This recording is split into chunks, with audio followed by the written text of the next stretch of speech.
La Fundación Bosque Sagrado de República Dominicana presenta su programa de educación ambiental Conciencia Gaia.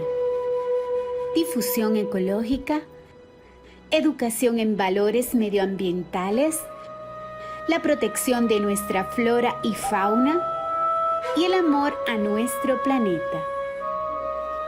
Juntos cambiamos el mundo.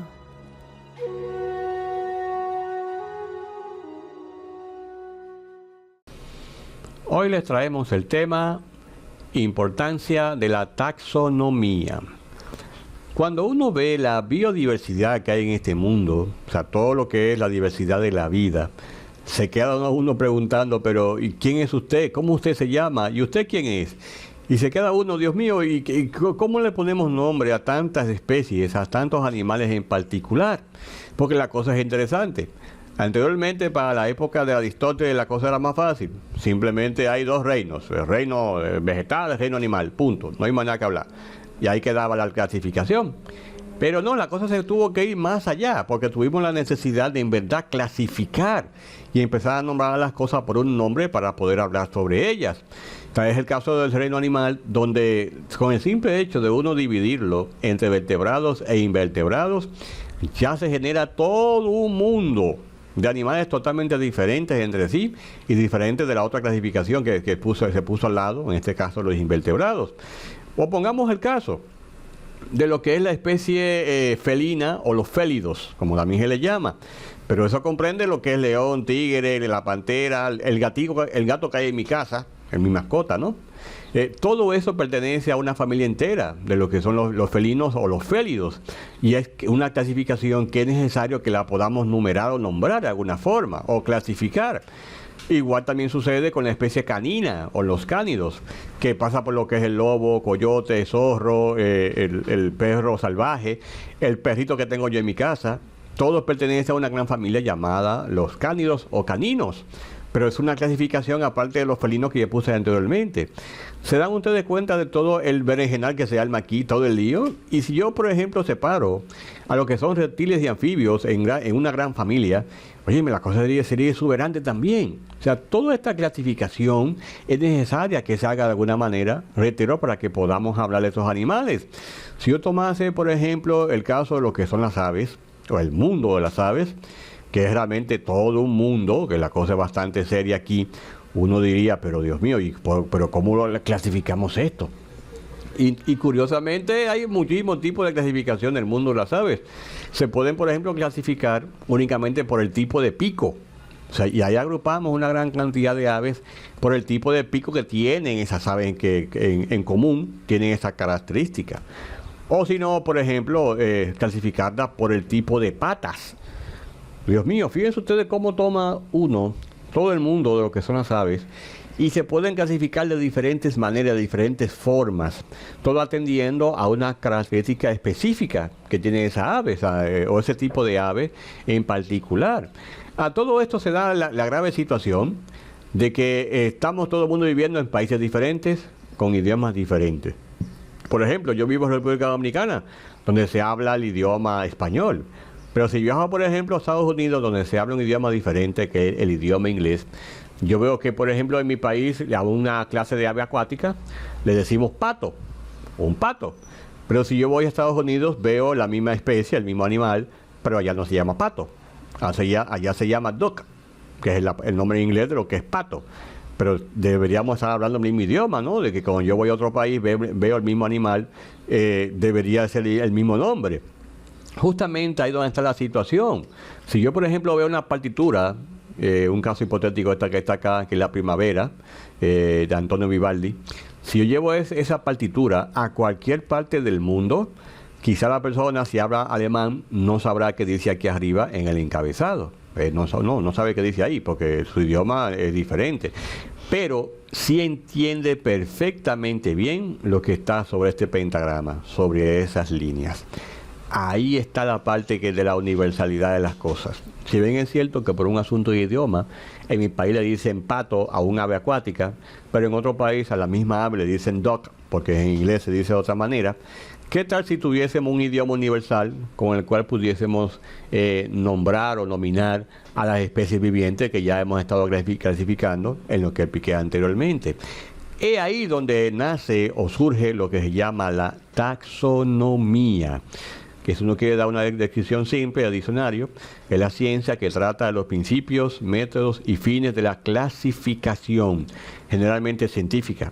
Se aplica, en especial, dentro de la biología para la ordenación jerarquizada y sistemática de los grupos de animales y de vegetales.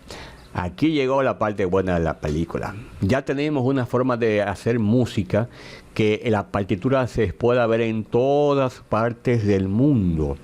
Qué cosa más interesante, ¿no? En mi país le llaman a esta fruta, algunos ya la están reconociendo, le llamamos lechosa. Pero si voy, por ejemplo, a México, no le llaman así, le llaman, por ejemplo, papaya. Pero ¿qué tal si ya le ponemos un nombre a esta fruta que todo el mundo reconozca igual? Sí, eso que es la cárica papaya es el nombre científico de lo que yo conozco como lechosa. Pero en todos los países del mundo ya nos pusimos de acuerdo. Es la cárica papaya. O lo que es esta planta, que en mi país le llaman sábila, pero yo me voy a otra parte del mundo y le tienen otro nombre. Pero si yo digo que es aloe vera, en cualquier país del mundo ya saben a qué me estoy refiriendo, porque es la misma música. ¿Qué tal el caso de esto que en mi país se llama batata? O en algunos países le llaman boniato, que es un tubérculo. Pero ¿y cómo yo lo reconozco? Ah, muy fácil. Nombre científico, Hipomoea batatas. Ya ese es el nombre que tiene en cualquier país del mundo, porque estamos unificando gracias a la taxonomía lo que es la existencia de estos seres, de estas plantas. O esta que está acá, esta fruta, Persea americana, un simple aguacate. Que si voy, por ejemplo, a México, no le llaman así, le llaman guacamole. Pero cuando yo me refiero a la Persea americana en cualquier escrito, ya todo el mundo científico sabe a quién me estoy refiriendo. ¿Ven ustedes?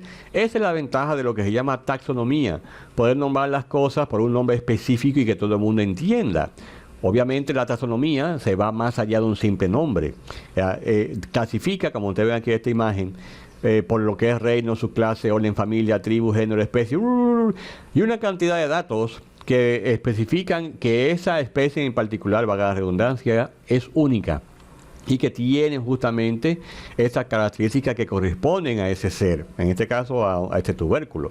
Pero igual sucede también con los animales. Uno ve lo mismo, se llama esto dominios, reinos, subreinos, filos, etcétera, etcétera, etcétera, para poder sacar del animal una clasificación bien ordenada.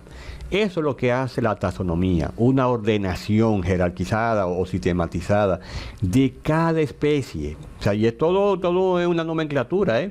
Esto surgió gracias a un gran naturalista del siglo XVIII llamado Carlos von Linneo, quien fue que sugirió la clasificación de los animales, de las especies, una clasificación binominal, en el cual implicaba poner aunque sea dos nombres a cada especie que se haya descubierto y que se esté clasificando.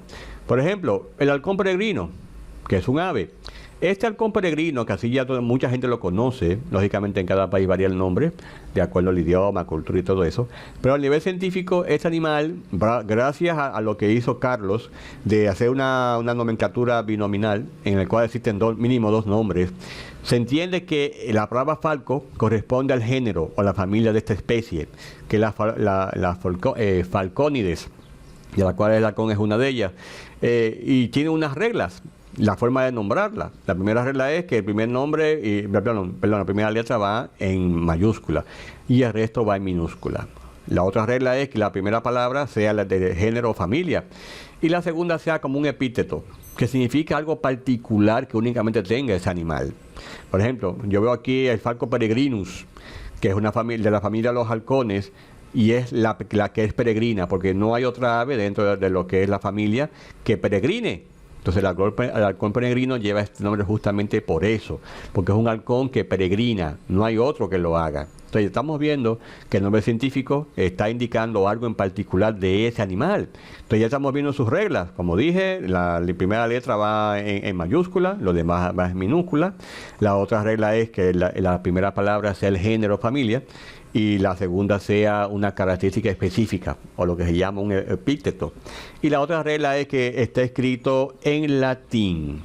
latín. El idioma de la ciencia, para lo que es la nomenclatura de lo que es el nombre de científico de especies, es el latín. Y también va una regla que es gramatical, o vamos a decir que para firme de apreciación visual, esté en letra cursiva y que esté subrayada. Ya con eso, en cualquier escrito de cualquier idioma, ese nombre aparece de ese animalito y ya sabemos a quién nos estamos refiriendo, cumpliendo esas reglas que ya manifesté. Yo veo, por ejemplo, acá lo que es el coyote, un animal común en algunos países.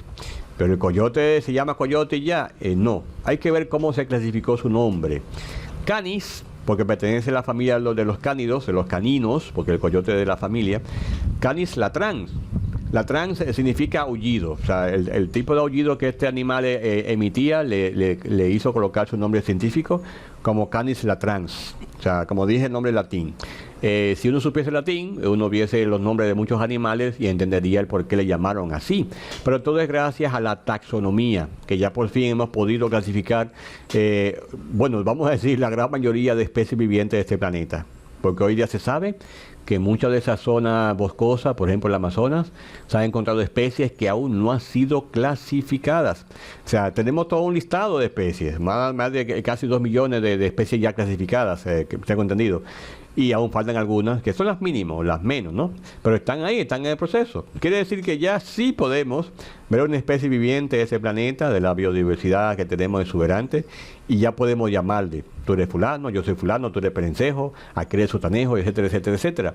Gracias a la taxonomía, que ha tomado esta gran biodiversidad que existe en nuestro mundo, que es bastante, de hecho, exuberante. Hay que dar un aplauso a este planeta Tierra, porque la biodiversidad realmente es extrema, y a Dios gracias a la taxonomía hemos podido ir clasificando.